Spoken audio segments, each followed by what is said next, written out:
Les mercredis de l'Anthropocène. Chaque semaine, Chaque mercredi, un plateau radio pour débattre des mondes urbains anthropocènes. un rendez-vous pour mieux comprendre les enjeux des mondes urbains anthropocènes. Produit par l'École urbaine de Lyon.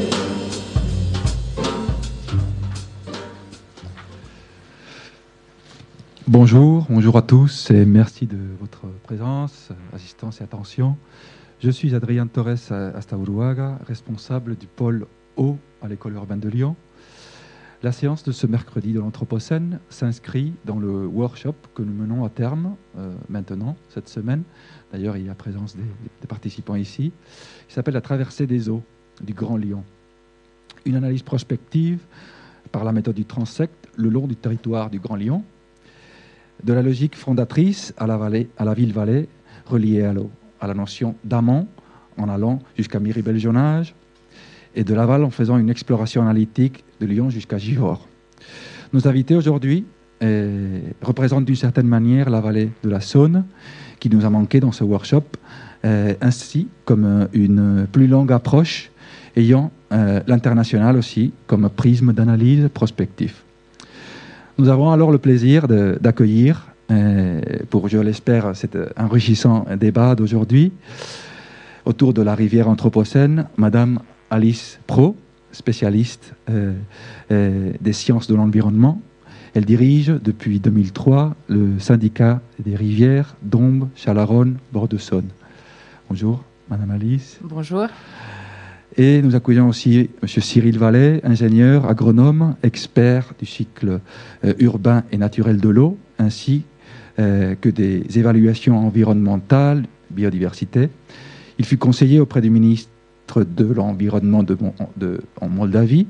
Et depuis 2018, il dirige des études en gestion de la ressource en eau et gestion du risque d'inondation, principalement à l'étranger, au sein du bureau d'études EGIS. Bonjour, Cyril. Bonsoir. Une petite introduction. Les 14 et 15 juillet de cette année, 2021, les cours d'eau de plusieurs bassins versants fluviaux d'Europe de l'Ouest débordent, provoquant une catastrophe dite naturelle due à un niveau de précipitation record pour la saison. À la fois, d'après certaines modélisations, le débit du Rhône, par exemple, est confronté à une importante baisse de son débit, de celui-ci, suite à une éventuelle fonte de ces glaciers des Alpes dans les prochaines 50 années. Et nous nous confrontons alors à la fois à la menace de l'inondation ponctuelle et destructrice et à une éventuelle raréfaction. Mais ne serait-il pas le risque, par exemple, écotoxicologique, l'empoisonnement de nos eaux, le problème majeur auquel nous sommes confrontés? Quel est le rôle, par exemple, de l'urbanité, dont nous faisons attention à l'École urbaine de Lyon, dans toutes ces menaces? Dans ce contexte-là, nous voulons aujourd'hui parler des modes et échelles de gouvernance et de gestion de nos rivières, fleuves et bassins versants. Est-il désirable une gestion globale intégrée ou par contre l'expertise du micro-local est indispensable pour une correcte appréhension des problématiques et réalités existantes de nos fleuves et rivières? Sont ces deux visions incompatibles? Je voudrais tout d'abord vous demander, Madame Alice Prost, quels enjeux écosystémiques ou pas doit faire face un gestionnaire de rivières comme vous, Madame Alice Pro, dans le cas des rivières Dombes, Chalaronne, Bord-de-Saône, et en quoi consiste ce travail? En quoi êtes-vous confronté dans cette responsabilité-là? Alors, donc on travaille à l'échelle d'un bassin qui fait à peu près 500 km², sur 10 affluents de la Saône. Simplement pour contextualiser, en fait, on a un groupement de collectivités territoriales, donc de communautés de communes, qui nous ont confié la compétence GEMAPI, c'est-à-dire gestion de l'eau, des milieux aquatiques et prévention des inondations. Et en plus de cette compétence, du coup, qui a été fixée par la loi aujourd'hui, et donc que toutes les intercommunalités doivent normalement exercer depuis le 1er janvier 2018. Sur notre territoire, les élus ont également souhaité travailler sur les problématiques plus spécifiques, notamment de la qualité de l'eau, qui ne fait pas forcément partie de cette fameuse compétence, puisque du coup, elle était très prégnante et que l'enjeu numéro 1, depuis que je travaille sur le bassin versant, c'est effectivement du coup la qualité de l'eau de nos milieux, auquel s'ajoute donc depuis un certain nombre, depuis on va dire une petite dizaine d'années, les problématiques plus de quantité d'eau, puisqu'avec le changement climatique, on sait déjà localement qu'on a plus de degrés 2 observés sur les 50 dernières années, en réel. Parce qu'il ne faut pas perdre de vue que quand on parle des 2 degrés d'augmentation de la température, c'est en fait à l'échelle planétaire et avec du coup le réchauffement des masses d'eau océanique et pas seulement pas seulement celle terrestre. Donc d'un point de vue terrestre, on peut avoir des augmentations de température bien supérieures à 2 degrés. Et donc du coup, nous, on travaille dans le cadre, pour finir de répondre à votre question, on travaille dans un cadre contractuel, c'est-à-dire après identification des enjeux de nos territoires, donc qui sont à première vue ces problématiques de qualité de l'eau, de quantité d'eau, qui vont avoir un retentissement également du coup sur la biodiversité, les écosystèmes de la rivière, que ce soit au niveau du coup des invertébrés qui peuvent vivre dans les cours d'eau et puis aussi des populations de poissons. On essaye de décliner un ensemble d'actions opérationnelles qui vont permettre justement localement d'essayer d'améliorer la qualité de l'eau des cours d'eau, mais aussi parce que dans les années 70, on a fait des gros travaux hydrauliques à vocation agricole qui ont déstructuré complètement les fonctionnements géomorphologiques des cours d'eau. Du coup, on travaille aussi sur la restauration des milieux à proprement parler.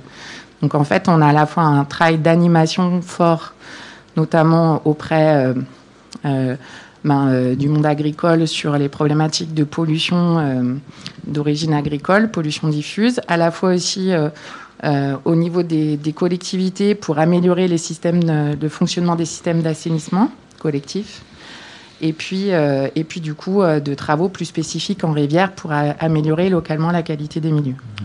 D'accord, merci. Un travail complexe, je vois bien. Merci. Et Monsieur Cyril Vallet, d'après votre intense expérience internationale de gestion et planification des eaux, pouvez-vous nous dire quelles problématiques ou enjeux communs avez-vous trouvé dans ces différents pays, le long de votre expérience, trajectoire, par rapport à des sujets de gestion et techniques? Alors, je pense qu'il y a plusieurs problèmes sur la gestion de l'eau qu'on retrouve un petit peu partout dans le monde. D'abord, il y a probablement une problématique de données, de connaissances. C'est-à-dire que souvent, on ne s'est pas intéressé à la rivière au début. L'eau coulée, on la prend, on l'utilise, on la remet, sans vraiment se poser des questions. Donc ça, c'est peut-être une première problématique. Maintenant, on cherche à avoir des données partout, donc ça implique d'avoir de l'équipement et des stations de suivi de qualité de l'eau ou de la quantité d'eau. Et en fait, ces stations-là, par exemple, il y a un besoin derrière financier important. Donc ça, c'est au sens général, l'eau, que ce soit l'eau dans les rivières ou l'eau en ville avec la problématique d'eau potable et d'assainissement. Il y a un gros problème, je pense, de financement des infrastructures de traitement, d'amener de l'eau, de rejet traité après coup. Et il y a aussi une problématique très importante d'acteurs. C'est-à-dire que souvent, on est à différents niveaux. Peut-être que ça reviendra dans la discussion tout à l'heure. Donc, c'est qui fait quoi. C'est-à-dire, à la fois, ça peut être, on est au niveau très national, par exemple, parce qu'il peut y avoir des gros enjeux sur une rivière. Quand on construit un barrage, par exemple, c'est pour l'ensemble du pays. Mais quand on a une petite prise d'eau pour arroser sa parcelle, c'est très très local. Donc là, on a deux échelles très différentes. Et en même temps, on a des échelles avec les usagers, c'est-à-dire que tout le monde n'a pas peut-être le même poids ou la même façon de faire du plaidoyer pour sa cause. entre l'agriculteur, le pêcheur, le transporteur fluvial et la grande ville à côté qui a besoin d'eau pour tous ses habitants. Donc on est sur deux types d'acteurs ou d'échelles qui interfèrent un petit peu. D'accord. Voilà, principalement. Je vois bien les conflits d'intérêts et parfois les paradoxes seraient quelque chose de très présent.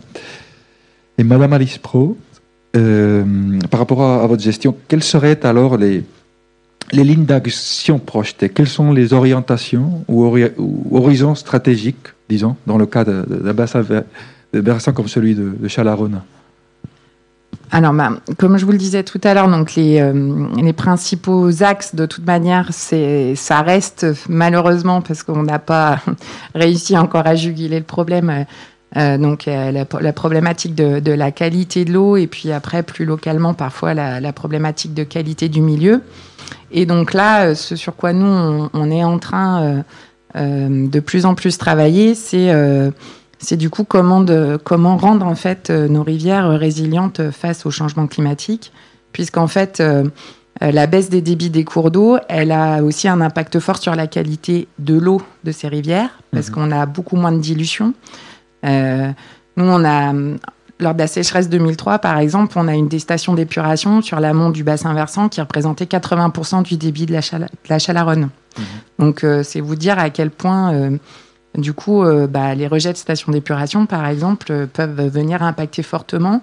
C'est sûr qu'une station d'épuration de 5000 équivalents habitants, si elle se rejette dans la Saône ou dans la Chalaronne, par exemple, qui a un débit beaucoup plus faible, n'aura pas du tout le même impact. Donc, moins on a d'eau, moins on a des effets de dilution. Donc, aujourd'hui, c'est quand même de plus en plus pris en compte d'un point de vue réglementaire, puisque quand on a des renouvellements, il est pris en compte le fait il ne faut pas qu'il y ait de nouvel impact de cette station sur la qualité de l'eau, c'est-à-dire que la qualité de l'eau ne soit pas dégradée par le rejet de la station d'épuration, avec des traitements du coup très poussés qui coûtent effectivement cher aux collectivités qui doivent être mis en place. Donc on continue, donc bien entendu on continue de travailler sur cette problématique de la qualité. Donc alors après, ce qui n'est pas toujours évident, en fait, c'est que même si on travaille, donc nous, complètement au niveau local, on est très dépendant donc on revient sur cette problématique d'échelle, de cadres nationaux et européens, puisque par exemple, pour tous les accompagnements qu'on peut faire avec le monde agricole, on est complètement dépendant, en fait, de la politique agricole commune, puisque dans un cadre de non-concurrence, en fait, entre les États, un État ne peut pas... venir, par exemple, subventionner ou financer du coup des opérations pour les agriculteurs français, par exemple, dans le cadre de l'État français, parce qu'elles pourraient venir, en fait, concurrencer, du coup, une agriculture d'un autre pays. Donc, nous, on anime des mesures agro-environnementales qui sont fixées par le niveau européen pour essayer de faire évoluer les pratiques, que ce soit du point de vue, du coup...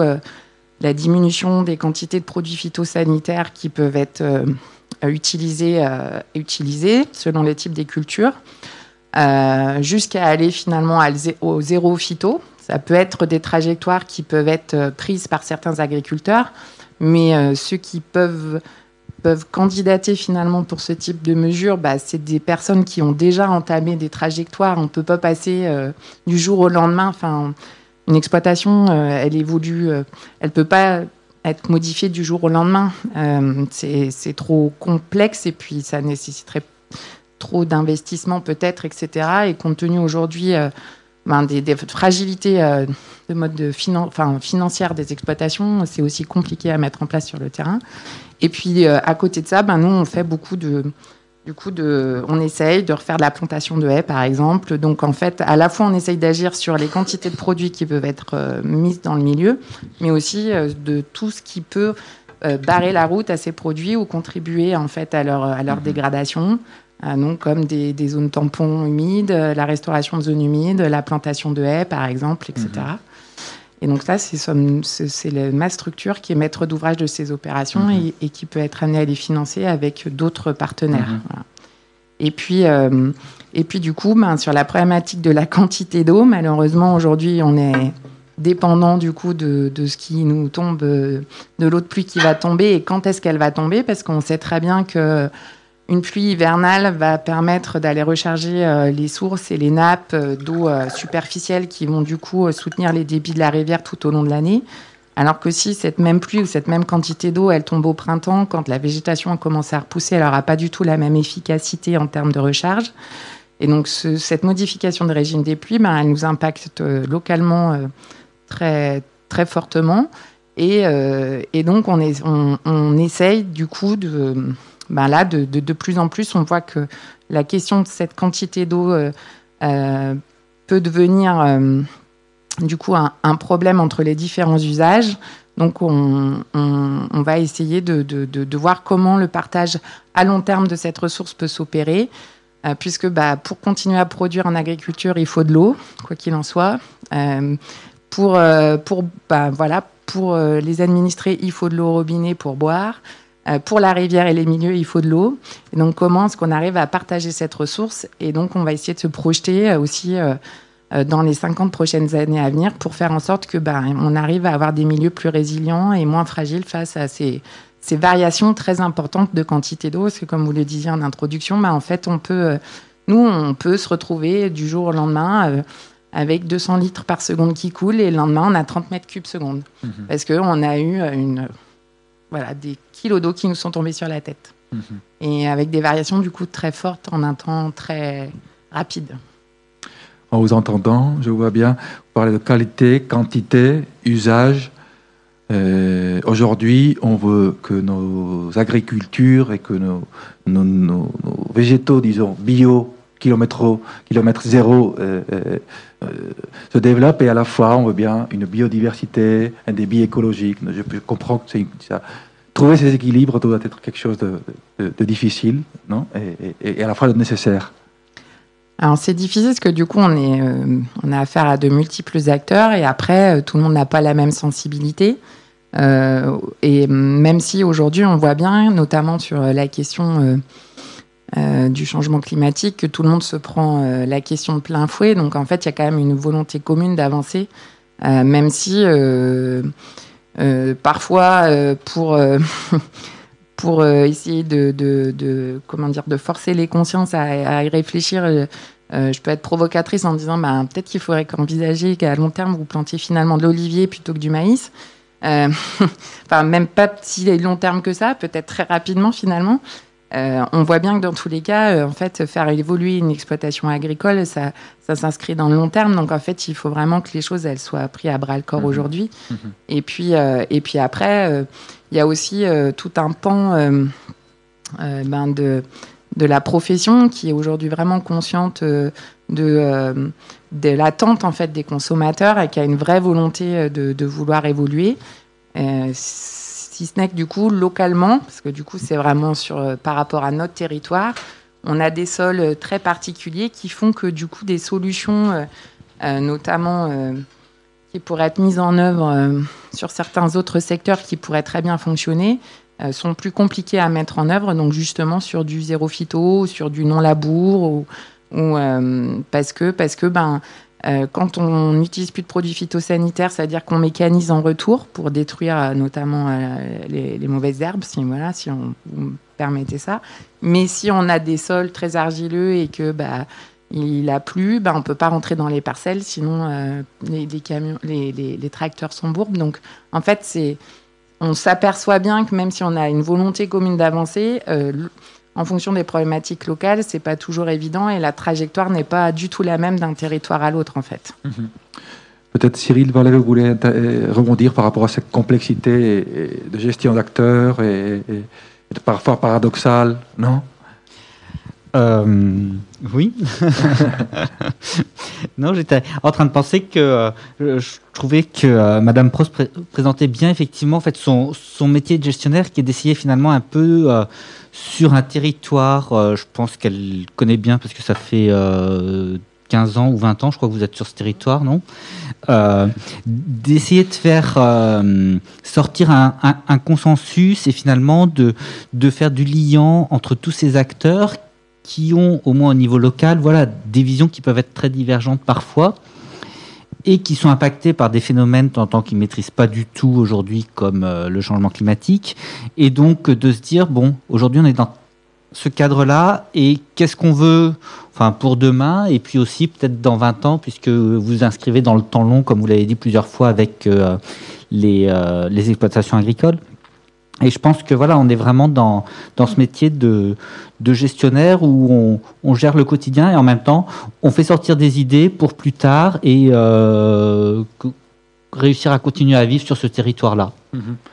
En vous écoutant, je me demandais si sommes-nous en train de parler d'un besoin d'un Parlement des eaux, projet que l'école urbaine essaye de ramer, un Parlement des eaux, un espace de débat, un espace de plus large, d'interaction, multi-acteurs. Alors, y a qui dans votre Parlement des eaux? Parce que, en fait, localement, alors après, ça dépend s'il y a des schémas d'aménagement de gestion des eaux qui sont des outils du coup français, mais il y a des commissions locales de l'eau qui sont un peu ces parlements en fait de l'eau, c'est-à-dire dans lesquels vous avez à la fois des usagers, des socioprofessionnels, donc en fonction des territoires, eh bien, vous pouvez avoir l'industrie, l'artisanat, mais aussi l'agriculture, des administrations et des collectivités. Et puis aussi, du coup, et des personnes de la société civile, donc des associations, par exemple, de protection de la nature. Après, ce qui est plus complexe dans ce type de cadre, c'est finalement collégialement que les décisions sont prises, en tout cas pour réglementer, par exemple, le partage de l'eau, et puis éventuellement décider d'éventuels travaux, etc. Après, nous, on a un peu l'équivalent donc dans le cadre des contrats de milieu, où effectivement, on a un comité de rivière, et dans ce comité de rivière, c'est un arrêté préfectoral qui en fixe les représentants, et on a du coup toutes ces panels de personnes qui sont représentées. Ce qui est plus compliqué, en fait, c'est de toucher la personne qui habite sur le territoire et qui n'est pas forcément... qui a une certaine sensibilité vis-à-vis de la rivière, parce que ou des milieux d'une manière générale, des milieux naturels, mais qui n'est pas non plus dans une association de protection de la nature, ou pas pêcheur, ou pas chasseur, ou pas agriculteur. C'est un peu la majorité finalement qui s'exprime pas, quoi, qui est difficile à toucher. Et peut-être pour compléter la réponse de Madame Prost, qui a décrit en fait le système au niveau local, il y a le même système au niveau du bassin versant complet, j'allais dire du Rhône et de la Saône, donc en partant de l'amont jusqu'au delta. Enfin, sur la partie française, parce que la partie suisse c'est encore différent, mais sur la partie française au moins il y a l'équivalent avec effectivement le comité de bassin dont l'agence de l'eau et le secrétariat, et donc où ils se réunissent régulièrement pour décider d'abord du diagnostic, être d'accord un petit peu sur quelle est la situation et qu'est-ce qu'on va mettre en place dans les 6 années à venir. Donc ils sont sur des plans de 6 ans pour les actions d'amélioration des rivières, mais donc d'une façon un peu plus globale. Mais après, c'est toujours la même chose, les indicateurs, ils viennent quand même du local, et donc il y a des relations très importantes. Enfin, je ne sais pas si le syndicat, vous êtes régulièrement associé à l'agence sur... Si, du coup, nous, le document de planification à l'échelle du bassin, des grands bassins français, du coup, c'est les schémas directeurs d'aménagement et gestion de l'eau, ou SDAGE. On adore les acronymes dans notre profession, mais je pense que comme dans toutes les professions. Et donc, du coup, lors de l'élaboration en fait, de ces schémas directeurs, toutes les collectivités qui sont en charge de la gestion des milieux aquatiques sont associées, puisque souvent, c'est... alors, l'agence peut être productrice de données, mais en fait, la plupart du temps, elle s'appuie sur la production de données qui sont faites localement par les structures gestionnaires de bassins versants, qui permettent d'alimenter les diagnostics. Après, du coup, il y a des grands enjeux. Parfois, nos enjeux forts, nos enjeux peuvent être minorés, du coup, par rapport à d'autres grands enjeux qui sont faits, parce qu'il y a des choix qui sont faits à l'échelle du bassin. Mais du coup... par exemple, la rivière La Chelle-la-Ronne dont je m'occupe a sa place dans le SDAGE, puisque du coup, elle est identifiée comme rivière avec un diagnostic qui est fait pour cette rivière sur les différents compartiments morphologie, qualité de l'eau, pollution, etc. Et pour laquelle il est décliné un ensemble d'actions qui doivent être menées dans les 6 prochaines années. D'accord. En vous écoutant, je vois bien que, disons, ces espaces de débat, de négociation, d'interaction, ils y sont, à échelle nationale. Mais qu'en est-il, Monsieur Cyril Vallée, par rapport à une échelle internationale, comme par exemple dans le cas du Rhône, où un bassin est transfrontalier? Pouvez-vous nous dire de cet aspect? Alors, excellente question. Je vais dire, si on est dans le cadre européen classique, donc avec, par exemple, la Belgique, l'Allemagne, c'est la directive cadre européenne qui s'applique et qui a vraiment pour but de favoriser justement une gestion au niveau du bassin hydrographique, y compris transfrontalier, avec la mise en place de mécanismes de concertation à minima, voire même avec la Commission du Danube ou la Commission du Rhin, d'élaborer des programmes vraiment transfrontaliers. Si on quitte l'Europe, et puis je reviendrai après sur le Rhône peut-être, mais si on quitte l'Europe, c'est vrai que ce système de parlement de l'eau et de un peu planification des rivières, ça dépend des rivières. Il y a des endroits où ça fonctionne, des endroits où ça n'existe pas du tout. Au niveau de l'ONU, c'est quelque chose, ça fait partie des objectifs du développement durable pour 2030. Donc avec l'idée, ça doit être l'objectif 652 par exemple, qu'il faut que tous les grands bassins transfrontaliers soient couverts par des organismes, le terme étant vague, ou des mécanismes de coordination.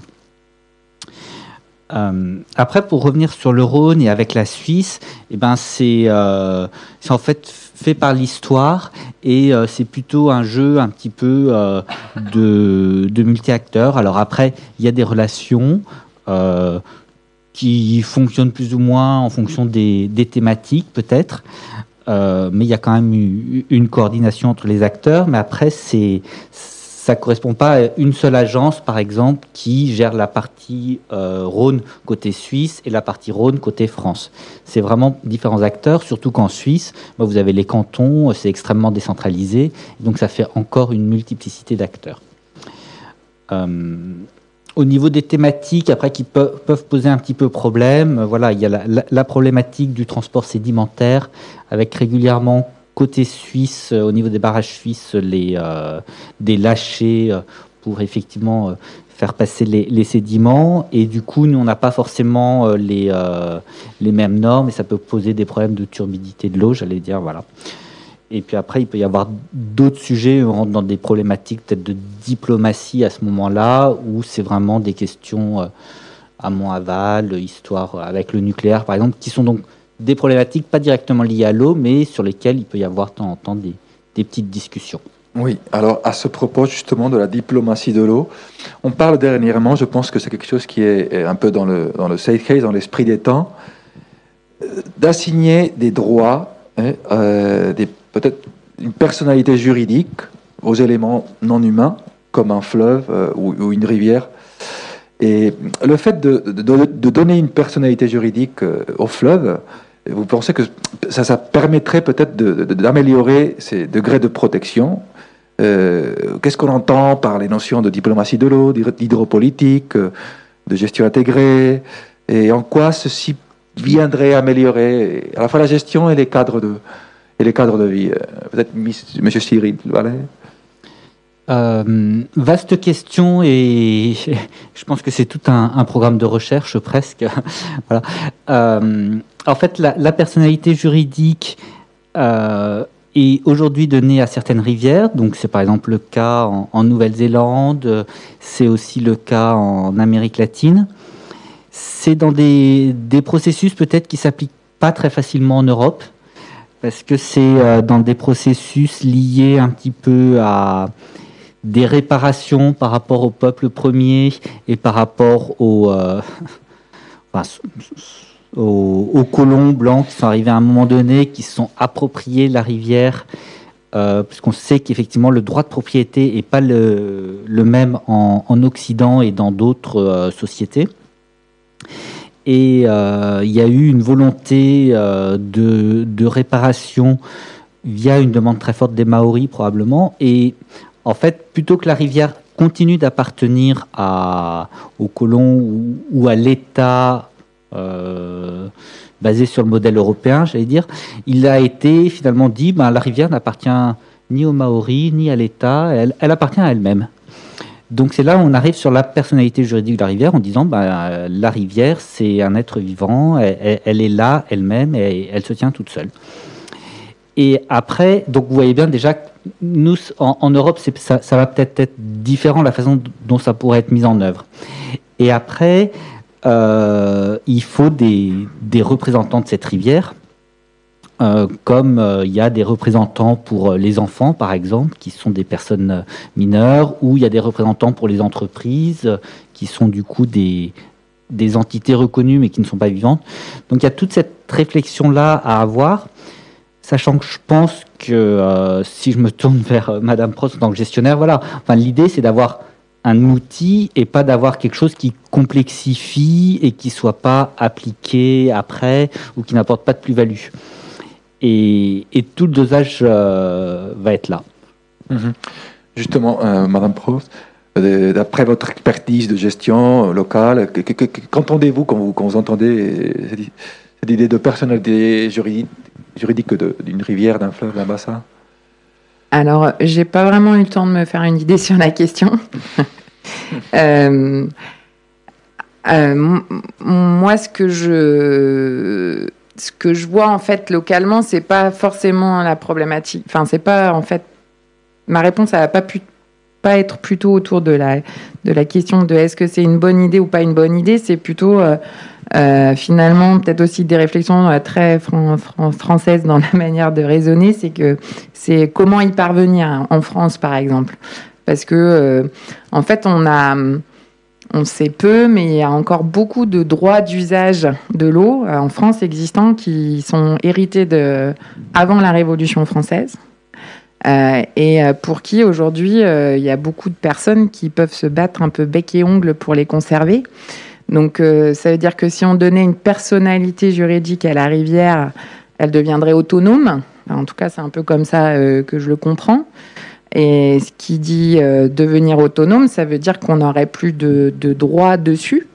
Et donc, ça voudrait dire qu'on irait abolir qu'on n'ait plus de droits dans le sens où, aujourd'hui, par exemple, il y a tout un tas de droits donc, qui sont antérieurs qui autorisent notamment des moulins à prendre l'eau dans la rivière pour faire fonctionner le moulin.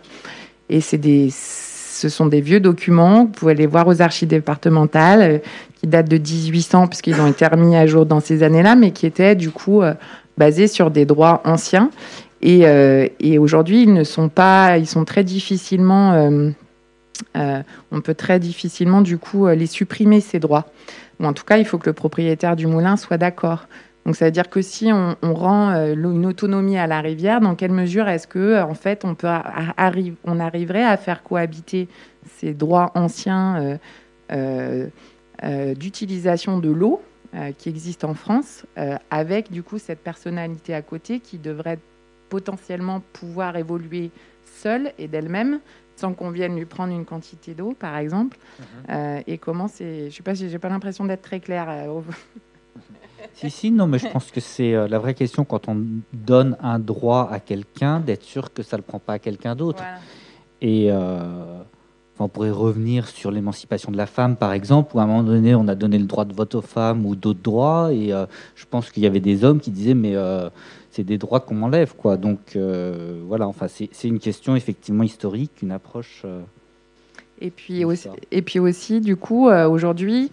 donc en fait en France on a deux types de rivières. On a les rivières domaniales qui appartiennent à l'État, qui sont, pour simplifier, les rivières qui sont navigables. Voilà, c'est une grosse simplification, mais et puis vous avez tous les autres cours d'eau qui sont la plupart finalement des linéaires de rivières françaises, qui sont des cours d'eau non domaniaux et dont la propriété du coup est celle du riverain. Donc le riverain, là, celui qui est propriétaire d'une parcelle au bord de la rivière, est propriétaire de la rivière jusqu'en milieu de son lit. Il n'est pas propriétaire de l'eau qui coule dans la rivière. Par contre, il a le droit d'usage pour des raisons, enfin, pour un usage domestique, il a le droit de puiser de l'eau dans la rivière, donc par exemple pour arroser son jardin. Là, il y a des récentes, par contre, mesures réglementaires qui ont été mises dans la limite où il n'interrompt pas le flux de l'eau, et donc un certain débit minimum biologique est conservé à la rivière. Et puis, il a également le droit de pêche, ce riverain, s'il s'acquitte d'une taxe à l'échelle qui est perçue par les fédérations de pêche. Et du coup, en face de ces droits, il a des devoirs, et notamment, il a les devoirs d'entretien. Et donc, aujourd'hui, nous, ce à quoi on est confrontés, c'est que la plupart des riverains, autant quand on avait des petites exploitations agricoles, par exemple, c'était une tradition, puis on utilisait le bois pour chauffer, etc., au bord de rivière. Autant aujourd'hui, la tradition d'entretien des bords de rivière, elle s'est perdue, parce qu'on n'a plus le temps, pour diverses raisons. Et elle est plus, finalement, cette propriété, elle est souvent subie par les riverains, et surtout, en fait, ils ne savent pas forcément comment la gérer.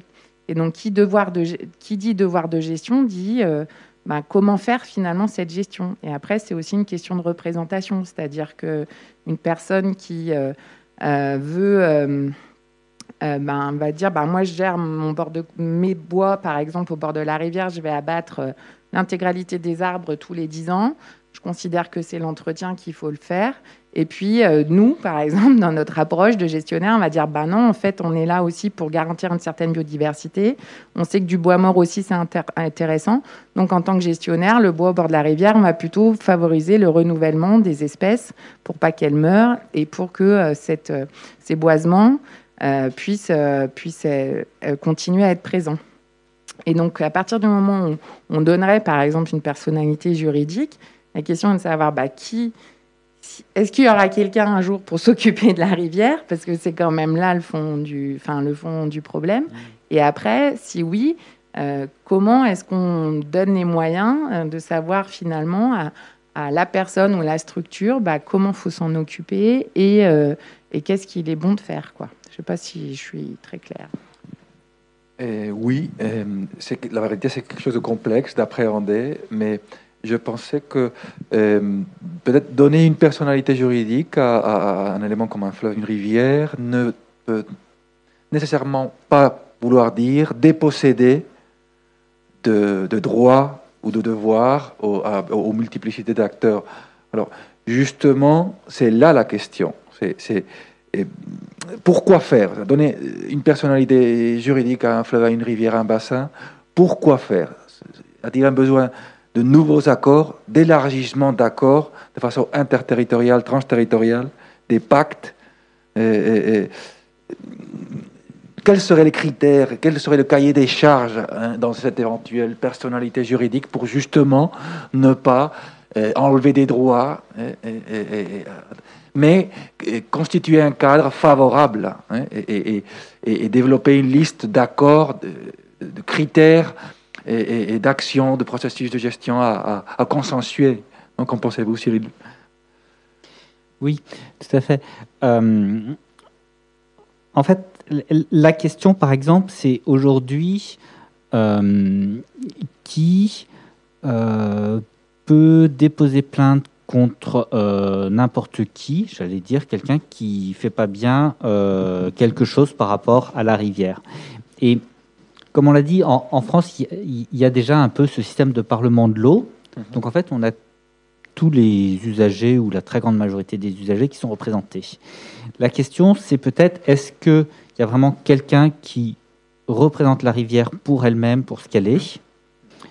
C'est une question ouverte, parce que je pense que si on va au comité de bassin, il y aura sûrement des personnes qui diront « mais c'est moi qui représente la rivière ». Donc voilà, il y a peut-être déjà des institutions qui considèrent représenter vraiment la rivière.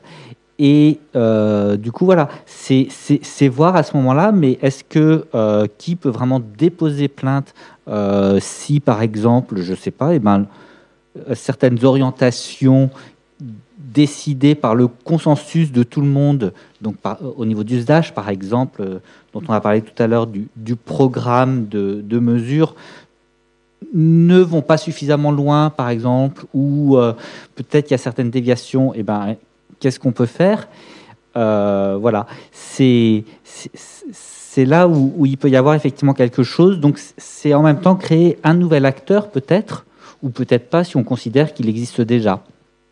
Ça, c'est au niveau franco-français, j'allais dire. Et puis après, de nouveau, la question peut se poser mais sur d'autres rivières où il n'existe rien, où il n'y a pas ce Parlement de l'eau, par exemple. Est-ce que, justement, c'est une façon d'amener ce Parlement de l'eau sur le territoire, je ne sais pas, un autre territoire, par exemple en Afrique ou ailleurs où ça n'existerait pas? Et aussi, la question après, c'est est-ce que ça peut permettre de faciliter une gestion coordonnée entre deux États qui s'opposent sur la question de l'eau, avec l'idée que peut-être ça peut être un moyen d'essayer d'avoir une réflexion commune que manifestement par d'autres moyens classiques utilisés aujourd'hui, on n'arriverait pas à avoir un consensus et une vision commune. Et selon vous, alors, Madame Prost, en quoi ces accords ou cette configuration de personnalité juridique pourrait-elle améliorer votre gestion du jour à jour de votre bassin versant, de votre rivière, de votre groupe de fleuves?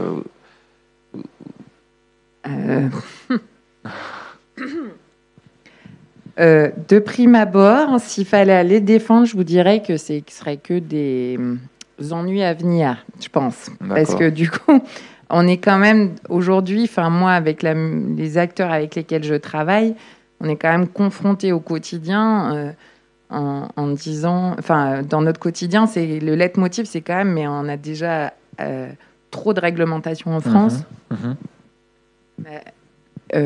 Plus aujourd'hui les directives européennes qui s'ajoutent. Donc, revenir nous mettre en fait une couche supplémentaire, faudra le défendre. Donc, il faut que les objectifs y soient clairs. Et puis après, ce que j'ai voulu illustrer un peu tout à l'heure là, avec ma question de finalement d'arbres, est-ce qu'on coupe tout ou pas quand on parle d'entretien de la rivière, toute la question derrière, c'est finalement qu'est-ce qu'on définit c'est-à-dire, bon, la personnalité juridique, c'est une chose, donc on va donner du coup un peu des droits à la rivière, mais finalement, qui va définir les droits qu'a la rivière et est-ce que finalement, si on prend des exemples même avec des enjeux internationaux, est-ce que la rivière peut avoir le droit de ne pas avoir de nouveaux barrages hydroélectriques, par exemple? Qui vont permettre de faire de l'hydroélectricité, certes, mais qui vont avoir un impact très fort sur le fonctionnement de la rivière. Et du coup, qui va juger finalement de est-ce que c'est bon ou pas bon de faire un nouveau barrage hydroélectrique? Et pour tout, en fait, pour toutes les thématiques, finalement, ces questions vont se poser. Parce que on voit bien dans notre quotidien que, en fait, on ne peut pas asséner comme ça une vérité. Chacun a sa vision des choses, chacun a son histoire. Même, justement, vous avez des collègues de l'Université Lyon 2, des sociologues qui avaient travaillé sur la représentation, en fait, qu'ont les gens d'une rivière. Une personne qui va considérer la rivière comme étant en bon état, etc., ça va être une personne... Enfin, la plupart du temps, quand il n'y a pas la sensibilité du gestionnaire ou du gestionnaire de milieu naturel, ça va plutôt être un cadre bucolique bien entretenu, une petite pelouse verte au bord de la rivière, des eaux calmes, pas de bois mort dans le lit, enfin voilà, sinon ça fait sale, etc. Alors que de mon point de vue, ça c'est un jardin, c'est plus une rivière. Et donc du coup, en fait, ces questions de représentation, pour moi, si le jour où il faut qu'on définisse un cadre juridique, par exemple, elles sont fondamentales. Et donc, qui va les définir après? C'est toujours la même question. Voilà. Alors, certes, on est quand même capable de se mettre d'accord, d'avoir des consensus, mais est-ce que ça serait le même... un espèce de cahier des charges imposé pour tous les cours d'eau, ou est-ce que chaque cours d'eau ses spécificités, donc donc du coup des règles communes qui sont différentes. Je pense que ça peut poser beaucoup de questions dans sa mise en œuvre. Après, localement, si du coup c'est pour finalement confier l'entretien et la gestion de la rivière à une entité, à une administration, que ce soit un syndicat de rivière comme le mien ou une autre collectivité, ça pourrait faciliter grandement notre travail dans le quotidien, puisque la plupart du temps, quand on intervient sur des terrains privés. Donc, on intervient systématiquement dans des procédures administratives très longues qui s'appellent des déclarations d'intérêt général, puisque de l'argent public ne peut pas être investi sur des terrains privés s'il n'y a pas intérêt général à agir. Et donc oui, ça permettrait de faciliter sans doute les choses, mais avec ce bémol-là, c'est-à-dire que finalement, quelque part, on déposséderait les riverains du bord de la rivière. Ça pourrait aller jusque-là pour que, du coup, il soit défini à l'échelle de cours d'eau des objectifs, sachant qu'aujourd'hui, de toute manière, il y a quand même une réglementation en France qui est très forte par rapport aux rivières et aux milieux aquatiques, aux milieux naturels. Parfois, nous, on trouve qu'elle n'est pas suffisamment, mais en tout cas, si on constate aujourd'hui des remblais de zones humides, des modifications de berges sur d'importants linéaires, etc., il existe une police de l'eau qui peut venir, qui a le droit de verbaliser, qui peut dresser un procès verbal, etc. Et derrière, les personnes qui sont à l'origine des travaux peuvent avoir des amendes et des obligations, la plupart du temps, de remise en état. Et par rapport à ce sujet, si vous voulez rebondir, non, à propos de cette question de qui définit, qui écrit, par qui, pourquoi, quel est ce cahier des charges, et notamment avec l'international, avec le transfrontalier, non, par rapport à ce droit d'un barrage aux frontières de l'Égypte, un barrage qui, non, si on fait un saut d'échelle, peut-être ça prend plus de sens aussi, plus de profondeur. Alors, évidemment, je n'ai pas réponse à toutes ces questions. Oui, réponse à toutes ces questions. Je voulais revenir sur ce que disait Madame Proche. Je trouve que justement, la spécificité des rivières, par exemple, on se rend bien compte, effectivement, est-ce que la personnalité juridique est quelque chose qui serait à définir, j'allais dire, sur la rivière principale, et puis c'en serait une autre sur les marais de la Dombe, par exemple, et puis ce sera encore différent quand on arrive dans le delta de la Camargue. Donc ça, effectivement, c'est peut-être une vraie question. Et on voit de nouveau que finalement, juste en abordant comme ça le sujet, on est de nouveau toujours entre l'échelle locale et l'échelle globale, parce que finalement, on pourrait se dire, non, on définit une personnalité juridique pour l'ensemble du Rhône. Donc, il y aura probablement cette question d'échelle. Et après, quand vous dites qui va le définir, ce cahier des charges, je pense que c'est une question dont les gestionnaires que vous êtes, vous devez progressivement vous emparer. C'est-à-dire qu'aujourd'hui, il y a des associations qui militent pour des reconnaissances de la personnalité juridique, par exemple du Rhône. Il y a la ville de Lyon et la métropole de Lyon qui soutiennent cette démarche. Ils l'ont annoncé si je ne me trompe pas, c'était au congrès de l'IUCN. Donc, il y a des démarches qui sont en cours aujourd'hui, qui sont plutôt des démarches peut-être citoyennes de ce côté-là.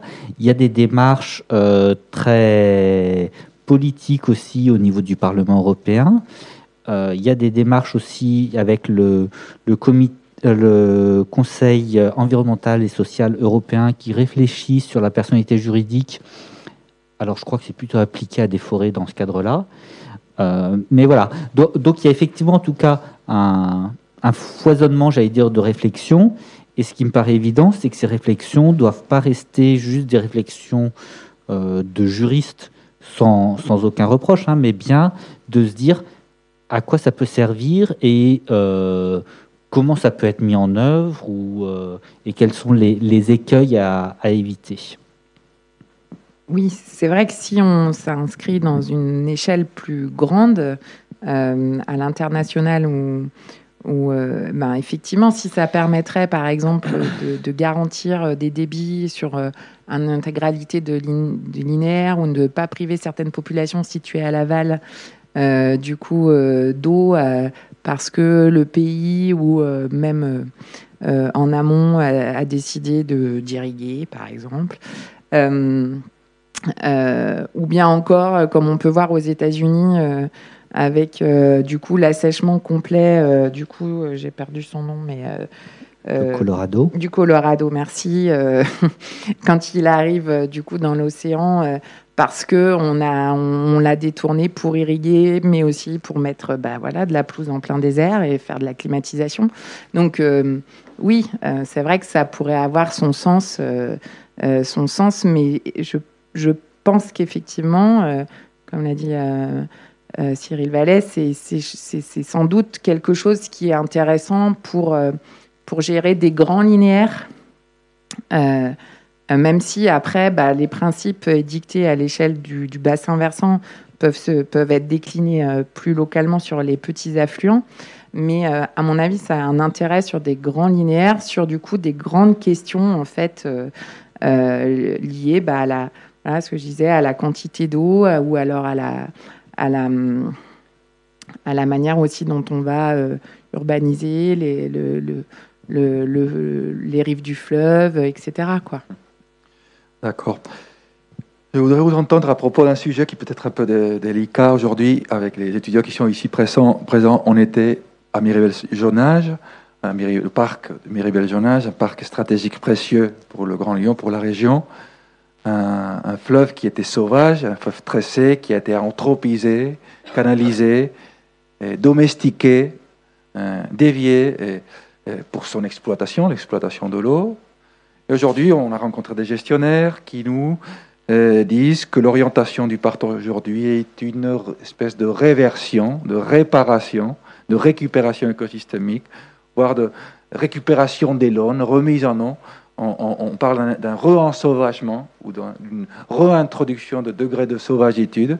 Et à la fois, on est confronté à un besoin de maintenance, de cette gestion et artificialisation de l'eau qui nous donne de l'énergie et qui nous protège des crues, etc. Non. Quelle serait votre entrée par rapport à ce binôme domestication, sauvagitude, pour dire comme ça? Vaste question. Ce qui est évident, c'est que le parc de Miribel, il a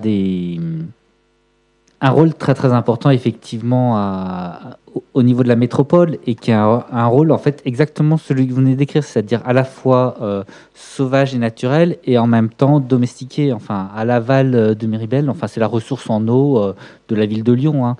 Donc par définition, si à un moment donné il y avait une pollution ou un problème, on aurait des gros soucis à Lyon au niveau de l'eau. Donc effectivement, c'est toutes nos prises d'eau, voilà. Et en même temps, c'est le besoin de nature, aussi proche de Lyon. On part à vélo en une demi-heure, on y est. Et, c'est un moyen de ressourcement. En plus, j'allais dire des effets qu'il peut y avoir de limitation des inondations, par exemple, avec la possibilité de noyer justement une partie de ce parc. Donc on est bien dans la dualité et effectivement je pense essayer de trouver la vision et où mettre le curseur, peut-être d'ailleurs en fonction des événements, c'est-à-dire que le curseur il est peut-être pas défini pour l'année et pour les 10 ans à venir, mais il varie peut-être aussi en fonction des saisons, en fonction justement là on a besoin d'une période où on retient l'eau par rapport à des inondations, ça veut dire que c'est plus accessible pour la ville de Lyon. Et après, oui, on peut revenir à certains endroits, profiter du lac, mais on a interdiction d'aller dans certaines zones qui sont les zones protégées des captages. Voilà, alors peut-être que c'est aussi ça, une gestion dynamique peut-être. C'est d'ailleurs peut-être ce qui vous a été présenté cet après-midi ou ces jours-ci. En fait, moi, je pense que c'est pas forcément antinomique, c'est-à-dire que même si on prend l'exemple, je sais pas ce que mes collègues vous ont raconté cet après-midi, mais il me semble que le fait, en fait, de faire de la restauration, par exemple, de l'Aune ou alors de rivières ou alors de laisser finalement évoluer librement une rivière sans intervention humaine. Nous, par exemple, c'est des principes qu'on édicte, c'est-à-dire qu'en tant que gestionnaire, on a des linéaires sur lesquels on dit, là, le principe de gestion, c'est de ne pas intervenir. Donc, c'est parfois toujours très vendeur, hein, mais c'est de se dire, il faut laisser faire librement la rivière. Et aussi, on essaye de s'appuyer assez fortement, du coup, sur ce que c'est bien faire la nature. Donc, un peu le mot vocabulaire à la mode en ce moment, c'est les solutions fondées sur la nature. Mais disons que je pense que dans notre microcosme de gestionnaire de rivière, ça fait très longtemps qu'on s'appuie là-dessus. C'est-à-dire de l'observation de finalement une rivière, si on va laisser du bois mort dedans, là où elle a été complètement rectifiée, on sait qu'à terme, ce bois mort, ça va être des obstacles, ça va recréer de l'érosion, ça va recréer une dynamique, etc. Donc, en fait, en laissant faire la rivière, elle a une capacité aussi à se régénérer par elle-même. Et pour protéger une ressource en eau potable, quoi de mieux, finalement, d'avoir des écosystèmes qui fonctionnent bien, parce que c'est ceux qui seront les moins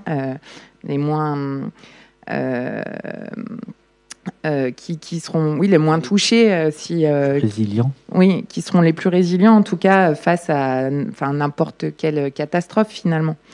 Et donc, je pense que c'est des principes qui sont... Et puis aussi, notamment par rapport à la gestion des inondations, de plus en plus... Enfin, c'est pas de plus en plus, c'est, disons, la première solution déjà qui est envisagée quand on peut avoir ce type de problématique, c'est de restaurer les champs d'expansion des crues naturelles des cours d'eau, et ne pas construire des aménagements qui peuvent être très coûteux à la fois en investissement et à la fois en entretien. Par contre, selon la densité d'urbanisation qui a cours sur le territoire, c'est pas toujours évident. C'est-à-dire que la restauration, c'est souvent des techniques... En fait, plusieurs types d'aménagements qui, mis bout à bout, vont permettre d'avoir une lutte efficace contre des crues importantes, par exemple, pour protéger les infrastructures, les populations contre les inondations, parce qu'on a urbanisé au bord de la rivière. Oui. Là, vous entrez dans un autre tabou, disons, c'est la notion de risque. La notion de risque associée aux inondations et à sa proche urbanisation. Et souvent, on y parle à propos de ça, ainsi qu'au risque d'écotoxicité relié au rejet urbain pas suffisamment traité, ou on n'arrive pas...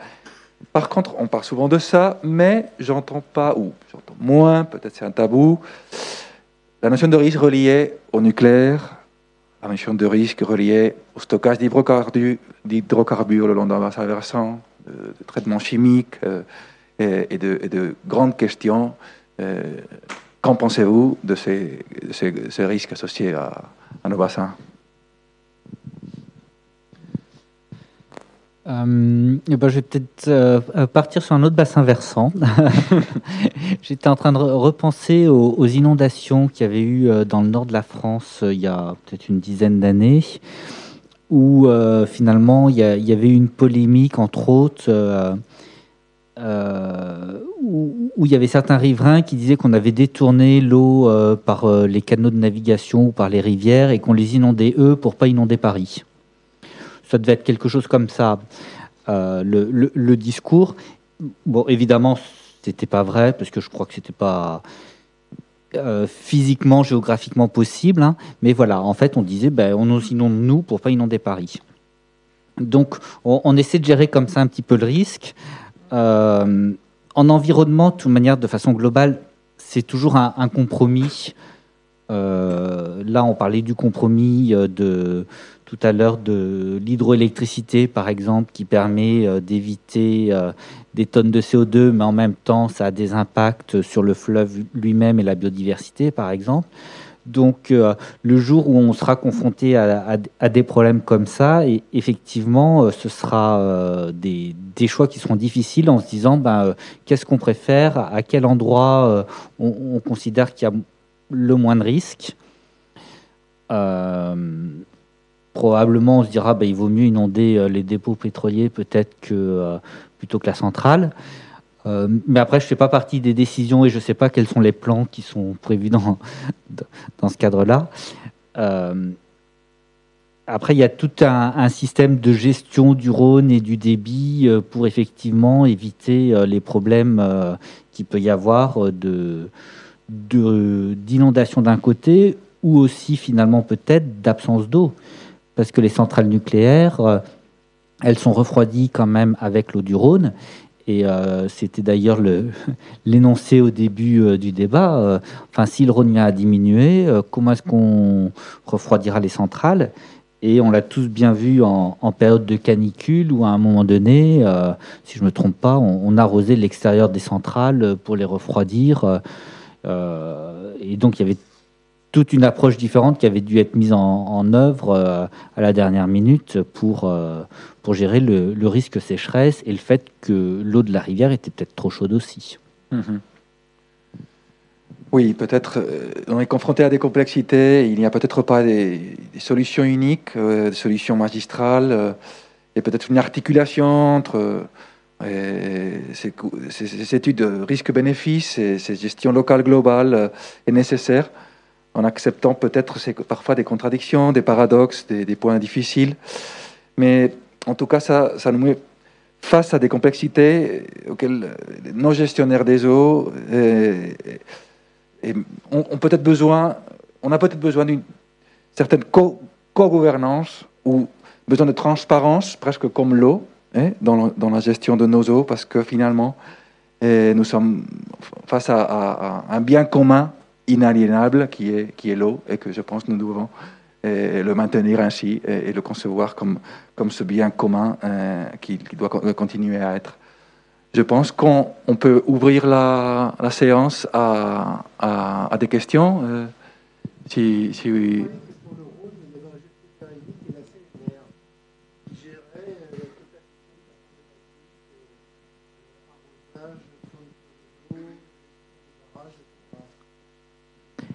Alors, pour moi, non.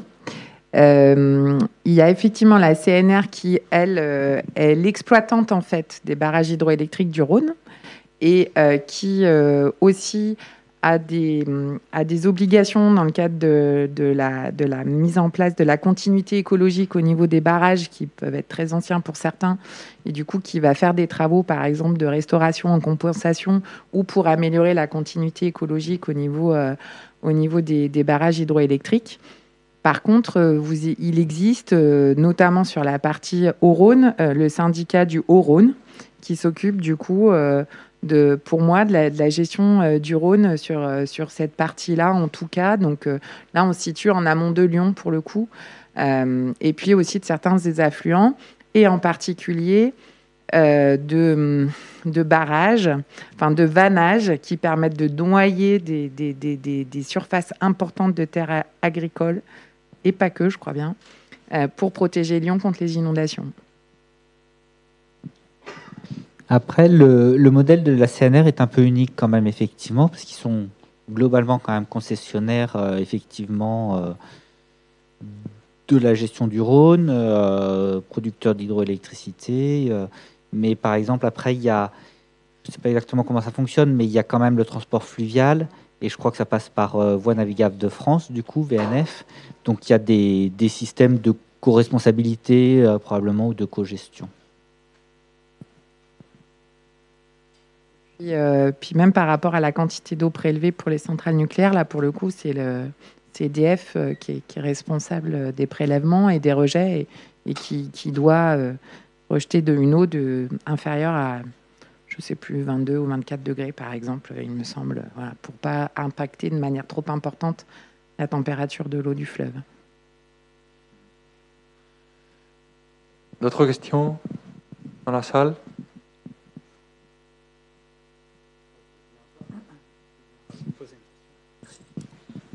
fait, tout à l'heure, je suis pas du tout étudiant, pas du tout, je suis un peu novice dans le domaine, mais je m'intéresse au droit, et vous parliez tout à l'heure du droit de propriété pour les zones non domaniales. Et je me dis, mais par rapport au détournement des cours d'eau, est-ce qu'un propriétaire peut détourner, c'est-à-dire creuser, puisqu'il est propriétaire, et détourner à titre exceptionnel, alors c'est peut-être pas grand-chose sur un propriétaire, mais 2, 3, peuvent infléchir vers un détournement d'un lit, et peut-être que sur le long terme, on ne voit pas que les choses sont en train de se défaire. Je prends à plus grande échelle l'exemple du Jourdain, où on a longtemps dit qu'il y avait captation d'eau d'un côté des territoires et pas de l'autre. Et alors ça, c'est ma première question, je vais être un peu gourmand. Ma deuxième question, c'est pour revenir sur la notion d'intérêt général, parce que je pense que l'intérêt général, s'il arrive à écraser dans la notion de droit la notion de l'intérêt privé, c'est rassurant. Et si ce n'est pas le cas, à ce moment-là, je ne vois pas l'intérêt d'une entité juridique, parce qu'elle s'appuie sur le droit, donc en fait, quelque part, ne pas donner les moyens à une entité juridique de s'exercer, c'est un peu dommage. Et ma question, c'est pour revenir à la notion d'intérêt général par rapport à des organismes. On revient sur le cas du Rhône. La semaine dernière, j'étais à la Maison de l'écologie. Donc il y avait, je crois que c'était le président de Greenpeace qui présentait la nouvelle BD sur les risques nucléaires en France. Il l'a mis en BD parce que c'est plus simple aujourd'hui d'expliquer aux gens par l'intermédiaire d'une BD. Et il dit que l'un des premiers risques en région, c'est la centrale du budget. Parce qu'en amont, sur l'Ain, il y a un barrage. Et que ce barrage, s'il fait l'objet de grosses précipitations, il y a risque de rupture. Alors je me dis d'un côté, les besoins, l'intérêt général, c'est nous fournir l'électricité, c'est bénéficier peut-être de Miribel, peut-être de choses. Et d'un côté, l'intérêt général, c'est aussi de ne pas mourir. De ne pas mourir. Et le scénario catastrophe proposé par le président de Greenpeace, je ne prends pas, c'est justement qu'on n'arriverait pas à contenir une centrale, on l'a vu avec Fukushima, elle a horreur de pas assez d'eau ou de trop d'eau. Donc, dans ces cas-là, comment, au titre de l'intérêt général, comment ces organismes qui ont position, qui ont autorité pour déterminent un choix, la meilleure ligne commune en termes de décision, parce que c'est quand même nous, citoyens, qui sommes les premiers potentiellement touchés. Alors, je peux répondre à la première question. Et la deuxième, peut-être, c'est la différence entre la déclaration d'intérêt général et la déclaration d'utilité publique, qui, pour moi, n'est pas la même vocation, pour le coup. Mais donc, par rapport à la question des dérivations, c'est déjà ce qui se passe aujourd'hui. Donc, pour vous répondre, c'est qu'en fait, effectivement... au 15e, 16e siècle, petit à petit, on a vu fleurir un peu partout sur nos rivières, donc par exemple des moulins. Après, plus récemment, il y a pu avoir aussi des micro-centrales hydroélectriques, et notamment celles qu'on peut voir dans les Alpes ou même du coup à d'autres secteurs, sur d'autres secteurs géographiques, sans parler là des très gros barrages hydroélectriques qu'on connaît.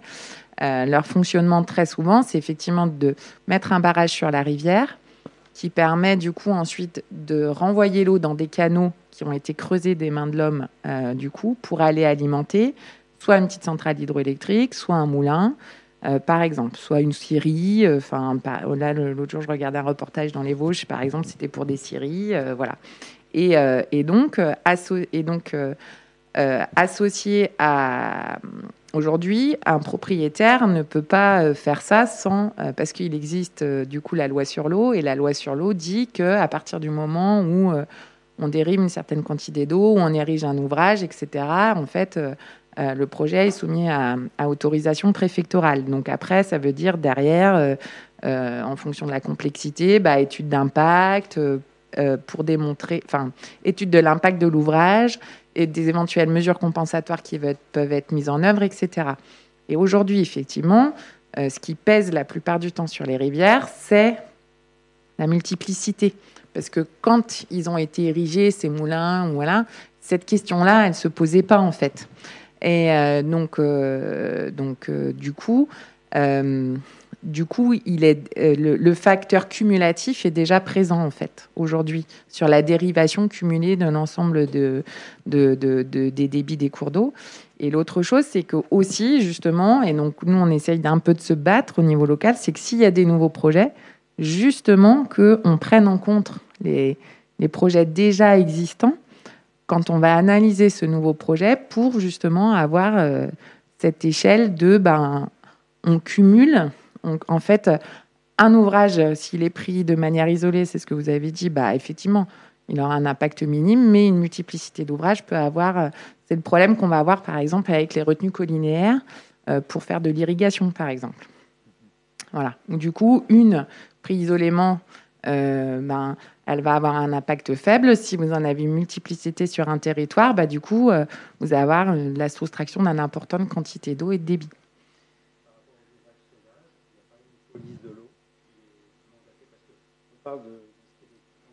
Mmh.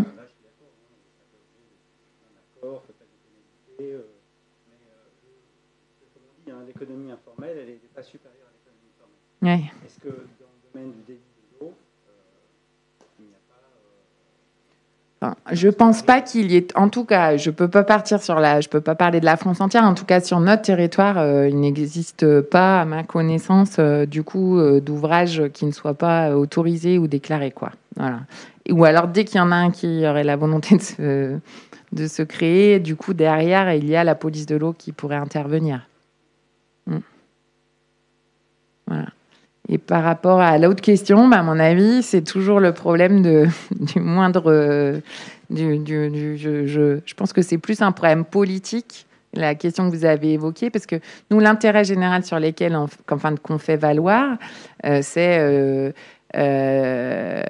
du coup, en fait, on n'est pas sur un champ où on va exproprier le propriétaire, etc. On intervient sur sa parcelle, on paye des travaux sur sa parcelle, mais on n'est pas sur le champ de l'expropriation où, quand on a un projet de centrale nucléaire, etc., pour moi, ça s'inscrit du coup dans un cadre de politique globale et nationale avec du coup des lignes directrices, et on est sur ce qu'on appelle du coup les projets de grande envergure avec déclarés d'utilité publique, parce qu'on a considéré finalement que c'était peut-être la meilleure des solutions face à toutes les autres hypothèses. Après, on peut être d'accord pour dire que c'est pas forcément la meilleure, mais c'est toujours... Vous évoquez le fait que l'utilité publique devait-elle inclure la sécurité publique? Parce que si à ce titre-là, imaginez qu'on arrive à prouver par A plus B que tel barrage n'est pas soit parce qu'il est mal conçu, soit parce qu'on n'a pas du tout là, dans l'objet en ce moment, on est sur des spécifications qui sont et là, ce que l'on considère, c'est que ce barrage n'aurait pas la capacité forcément d'assurer la tenue de démonstration de rétention d'eau le plus loin possible. Et dans ce cas-là, la sécurité est-elle inclue dans la notion d'intérêt public, puisque nous sommes des citoyens, notre intérêt, c'est peut-être en effet de profiter des nécessités hydrauliques, mais aussi, surtout, de ne pas vivre, notamment par rapport à la centrale de Vigo, de ne pas vivre un second Fukushima. C'est compliqué d'apporter une réponse, je pense. En tout cas, oui, je voulais juste un peu dire que je vois ça effectivement comme un choix politique, et que la question peut se poser, par exemple, change un petit peu de sujet, mais par rapport aux politiques de lutte contre le changement climatique. Enfin, on peut aussi considérer qu'on est directement mis en danger par rapport à l'inaction soit de l'État, soit des collectivités, soit de la société au sens général, je veux dire. Et d'ailleurs, il y a des collectifs, effectivement, qui se sont montés et qui ont dernièrement, sur la dernière année, fait condamner l'État parce que l'État ne respectait pas ses engagements.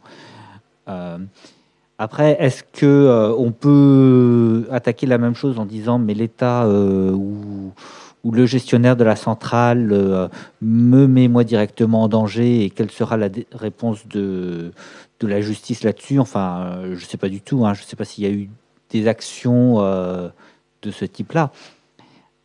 Après, la gestion du risque même et des conséquences, on peut être un petit peu étonné ou peut-être regretter, par exemple, que les périmètres de sécurité des centrales soient uniquement de quelques dizaines de kilomètres, voire à peine une dizaine de kilomètres, et que ça englobe pas les grandes agglomérations autour. et que oui, on n'a pas de comprimé d'iode à Lyon, par exemple, s'il y avait un accident nucléaire. On est censé, l'armée, je crois, doit nous les donner à ce moment-là s'il y a besoin. Si vous habitez à 500 mètres de la centrale, vous les avez chez vous. Bon, voilà. Alors peut-être que la gestion du risque, c'est peut-être aussi ça, d'essayer peut-être de mieux communiquer et d'éduquer l'ensemble de la population là-dessus. Moi, ce que je pense, c'est qu'en fait, il faut aussi se replacer dans le contexte et quand est-ce qu'elles ont été construites, ces centrales. Parce que, et puis, quand est-ce que ces barrages hydroélectriques, ils ont été construits. C'est juste pour faire court, depuis la réglementation, notamment les épisodes Xynthia, aussi, toute la prise de conscience qu'il y a autour du réchauffement climatique, le fait que la modification finalement des régimes de pluie, justement, qui pourrait nous amener à des très grosses quantités d'eau qui tombent d'un seul coup. Tout ça, c'est pris en compte dans des nouvelles réglementations. Aujourd'hui, l'intégralité des barrages, par exemple, ont des obligations réglementaires de faire des études de danger beaucoup plus poussées qu'elles ont pu